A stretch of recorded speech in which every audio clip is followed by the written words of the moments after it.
ಕ್ರಿಸ್ತನನ್ನು ಪ್ರತಿಫಲಿಸುವಂತೆ ನಿಮ್ಮ ಆತ್ಮಗಳನ್ನು ವಾಕ್ಯದಲ್ಲಿ ಬಲಪಡಿಸುವ ಅನುದಿನದ ಧ್ಯಾನ. ಈ ತಿಂಗಳ ಶೀರ್ಷಿಕೆ ನೀತಿವಂತಿಕೆ ಅಥವಾ ಪರಿಶುದ್ಧತೆಯ ಮೂಲಕ ಕ್ರಿಸ್ತನನ್ನು ಪ್ರತಿಫಲಿಸುವುದು. ಈ ದಿನದ ಶೀರ್ಷಿಕೆ ನಮ್ಮ ಏಕೈಕ ನಿರೀಕ್ಷೆ ನಂಬಿಕೆಯಿಂದ ನೀತಿವಂತರಾಗುವುದು. ಈ ದಿನದ ದೇವರ ವಾಕ್ಯ, ಯಾವನಾದರೂ ಪಾಪ ಮಾಡಿದರೆ ತಂದೆಯ ಬಳಿಯಲ್ಲಿ ನೀತಿವಂತನಾದ ಯೇಸು ಕ್ರಿಸ್ತನೆಂಬ ಸಹಾಯಕನು ನಮಗಿದ್ದಾನೆ. ಆತನು ನಮ್ಮ ಪಾಪಗಳನ್ನು ನಿವಾರಣೆ ಮಾಡುವ ಯಜ್ಞವಾಗಿದ್ದಾನೆ. ನಮ್ಮ ಪಾಪಗಳನ್ನು ಮಾತ್ರವಲ್ಲದೆ ಸಮಸ್ತ ಲೋಕದ ಪಾಪಗಳನ್ನು ಸಹ ನಿವಾರಣೆ ಮಾಡುತ್ತಾನೆ. 1 ಯೋಹಾನನು 2ನೇ ಅಧ್ಯಾಯ 1 ಮತ್ತು 2ನೇ ವಚನಗಳು.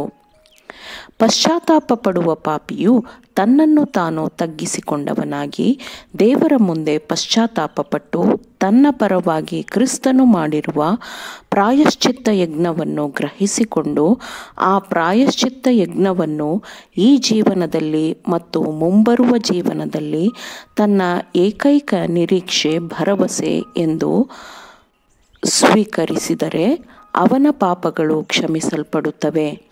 ನಂಬಿಕೆಯಿಂದ ನೀತಿವಂತಿಕೆ ಎಂಬುದು ಇದೇ ಆಗಿದೆ. ಪ್ರತಿಯೊಂದು ನಂಬಿಕೆಯುಳ್ಳ ಆತ್ಮವು ತನ್ನ ಚಿತ್ತವನ್ನು ದೇವರ ಚಿತ್ತಕ್ಕನುಗುಣವಾಗಿ ಇರಿಸಿಕೊಳ್ಳಬೇಕು ಮತ್ತು ತನ್ನ ಆತ್ಮವನ್ನು ತಗ್ಗಿಸಿಕೊಂಡು ಪಶ್ಚಾತ್ತಾಪ ಪಡುವ ಆತ್ಮವಾಗಿರಬೇಕು ಮತ್ತು ವಿಮೋಚಕನ ಪ್ರಾಯಶ್ಚಿತ್ತ ಯಜ್ಞದ ಅರ್ಹತೆಗಳಲ್ಲಿ ನಂಬಿಕೆ ಇಟ್ಟು ನಂಬಿಕೆಯನ್ನು ಅಭ್ಯಾಸಿಸಿ ಬಲದಿಂದ ಬಲಕ್ಕೆ ಮಹಿಮೆಯಿಂದ ಮಹಿಮೆಗೆ ಮುನ್ನಡೆಯಬೇಕು. ಕ್ಷಮೆ ಮತ್ತು ನೀತಿವಂತಿಕೆ ಇವೆರಡು ಒಂದೇ ವಿಷಯವಾಗಿವೆ. ನಂಬಿಕೆಯ ಮೂಲಕ ನಂಬಿಗಸ್ತನು ಬಂಡಾಯ ಮನಸ್ಥಿತಿಯಿಂದ ಪಾಪದ ಮತ್ತು ಸೈತಾನನ ಮಗನ ಸ್ಥಿತಿಯಿಂದ ಯೇಸು ಕ್ರಿಸ್ತನ ನಿಷ್ಠೆಯ ಪ್ರಜೆಯ ಸ್ಥಾನಕ್ಕೆ ಹೋಗುತ್ತಾನೆ. ಅವನಲ್ಲಿರುವ ಒಳ್ಳೆಯತನದಿಂದ ಅವನು ಆ ಸ್ಥಾನಕ್ಕೆ ಹೋಗುವುದಿಲ್ಲ, ಆದರೆ ಕ್ರಿಸ್ತನು ಬೆಲೆ ತೆತ್ತು ಕೊಂಡುಕೊಂಡು ಮಗನೆಂದು ಸ್ವೀಕರಿಸುವ ಮೂಲಕ ಅವನು ಆ ಸ್ಥಾನಕ್ಕೆ ಹೋಗುತ್ತಾನೆ. ಪಾಪಿಯು ತನ್ನ ಪಾಪ ಪ್ರಾಯಶ್ಚಿತ್ತಕ್ಕೆಂದು ತನ್ನ ಬದಲಾಗಿ ಕ್ರಿಸ್ತನು ಜಾಮೀನುದಾರನಾಗಿರುವುದರಿಂದ ಪಾಪಿಯು ತನ್ನ ಪಾಪಗಳಿಗೆ ಕ್ಷಮೆಯನ್ನು ಹೊಂದಿಕೊಳ್ಳುತ್ತಾನೆ. ನಂತರ ಇವನು ನನ್ನ ಮಗನು, ನಾನು ಅವನನ್ನು ಮರಣದ ಖಂಡನೆಯಿಂದ ವಿಮೋಚಿಸಿದ್ದೇನೆ, ನನ್ನ ನಿತ್ಯ ಜೀವದ ಅನುಗ್ರಹವನ್ನು ಅವನಿಗೆ ಕೊಟ್ಟಿದ್ದೇನೆ, ಯಾಕೆಂದರೆ ಅವನ ಪರವಾಗಿ ಅವನ ಪಾಪಗಳಿಗೆ ನಾನು ಕಷ್ಟಪಟ್ಟಿದ್ದೇನೆ. ಆದುದರಿಂದ ಅವನು ನನ್ನ ಪ್ರಿಯ ಪುತ್ರನಾಗಿದ್ದಾನೆ ಎಂದು ಕರ್ತನಾದ ಯೇಸುವು ತನ್ನ ಪರಲೋಕ ತಂದೆಗೆ ಹೇಳುತ್ತಾನೆ. ಹೀಗೆ ಮನುಷ್ಯನು ಕ್ಷಮಿಸಲ್ಪಟ್ಟು ಕ್ರಿಸ್ತನ ನೀತಿವಂತಿಕೆ ಎಂಬ ಸುಂದರವಾದ ನಿಲುವಂಗಿಯನ್ನು ತೊಟ್ಟುಕೊಂಡವನಾಗಿ ದೇವರ ಮುಂದೆ ಕಳಂಕವಿಲ್ಲದವನಾಗಿ ನಿಂತುಕೊಳ್ಳುತ್ತಾನೆ.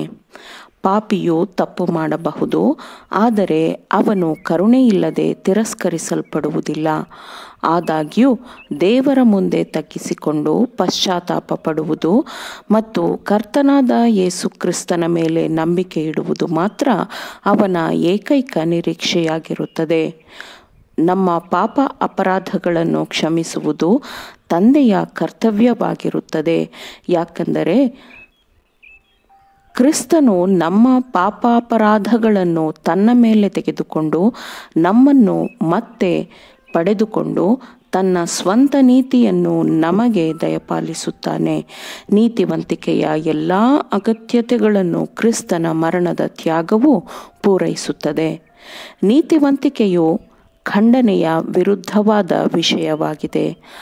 ಅನರ್ಹರಾದವರ ಮೇಲೆ ದೇವರ ಮಿತಿಯಿಲ್ಲದ ಕೃಪೆಯು ಸುರಿಸಲ್ಪಡುತ್ತದೆ.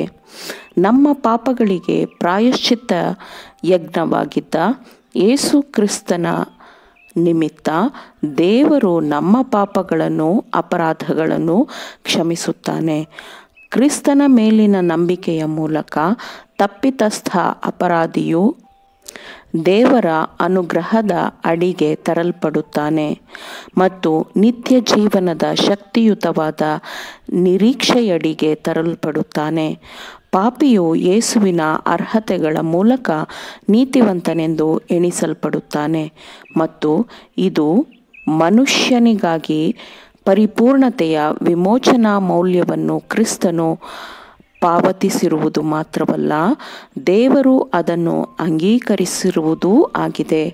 ಕ್ರಿಸ್ತನು ಮರಣದವರೆಗೂ ವಿಧೇಯನಾಗಿದ್ದನು ಎಂಬುದು ಪಶ್ಚಾತ್ತಾಪ ಪಡುವ ಪಾಪಿಯು ದೇವರಲ್ಲಿ ಒಂದಾಗುವುದಕ್ಕೆ ಇರುವ ಪ್ರಮಾಣವಾಗಿದೆ. ಆಮೇನ್. ದೇವರ ವಾಕ್ಯಗಳನ್ನು ಶ್ರದ್ಧೆಯಿಂದ ಆಲಿಸುವವರು ಮಾತ್ರವೇ ಆಗಿರದೆ ಪಾಲಿಸುವವರು ಆಗಬೇಕೆಂದು ನಿಮ್ಮನ್ನು ಉತ್ತೇಜಿಸುತ್ತೇನೆ. ಪರಿಶುದ್ಧಾತ್ಮನ ಸಹಾಯದಿಂದ ಆಲಿಸಿದ ನಿಮ್ಮೆಲ್ಲರಿಗೂ ಧನ್ಯವಾದಗಳು. ಮತ್ತೆ ದೈನಂದಿನ ಧ್ಯಾನಕ್ಕಾಗಿ ನಾಳೆ ಸಂಧಿಸೋಣ. ಆಮೇನ್.